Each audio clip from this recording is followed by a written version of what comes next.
growing up with the family I grew up with, I do feel so blessed to have had a very privileged, caring, loving home and childhood. And I think it's something that I'll always be grateful for. And I talk to my mom, who's 91, about it all the time. I think I always thank her for all the sacrifices and working late. And sometimes, she wasn't necessarily, at home when I got home from school with chocolate chip cookies fresh out of the oven and making me, a roast beef dinner, but she was there working her ass off, for me and my sister. And for that, and then my grandmother, lived across the street. So my grandmother was doing all the grandma things. And so it really gave me a good sense of family, unity, closeness. It fed my spirituality because I went to church every Sunday and was, had, communion and all the things that you do as a young girl whose mom is taking them to church every Sunday and teaching you all the things. And it was a huge part of my life, that childhood of just being not only, I had so many friends and went to public school, which was down the street. My mom's priority when I was a child was always move next to the school because you can walk to school. So we were walking to school, not a care in the world.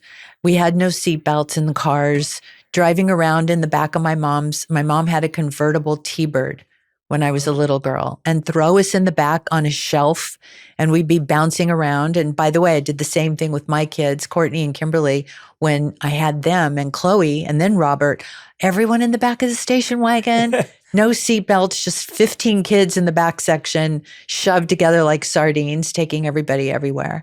So many memories of things that were so different from, I remember my first color TV and where I lived and what house I could imagine what corner of the room it was in and how exciting that was. So, I can also remember getting my first iPhone.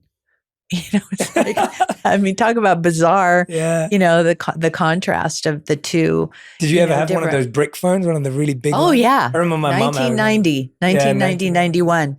And you'd make a call. You thought you were so cool cruising down the highway with a brick in your hand, and there was no rules on, you could talk to anybody. You could talk on the phone while you were driving.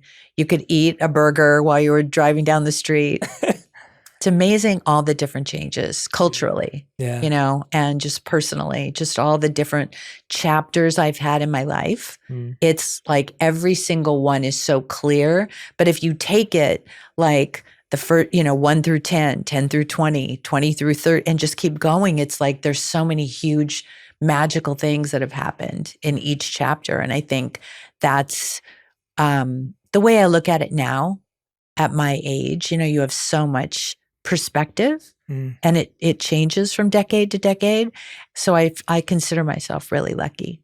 Yeah. Wow. It's incredible hearing about it because I love that your mother and your grandmother were just such big influences and role models in your life. What work did they do? What were they doing at the time? My grandmother was an accountant and then later opened a candle store called the Candelabra in La Jolla, California. And my mom opened another candle store nearby on Girard Street. And they were entrepreneurs, and they got up every morning at 5:00 and they had a routine and they had structure and they had their coffee and had breakfast and got dressed like to the nines, like gorgeous, went to work, worked all day. Were so, it's very satisfying to end the day with a full day's work under your belt. You feel like you've really accomplished something. And I knew that feeling because I lived it my whole life. So it was kind of embedded in me that I too couldn't wait to have a career or start working. My first job was I worked in my grandmother's candle store and I was the gift wrapper. Oh. And I was 12 years old. And I loved to go to work with my grandmother and my mom.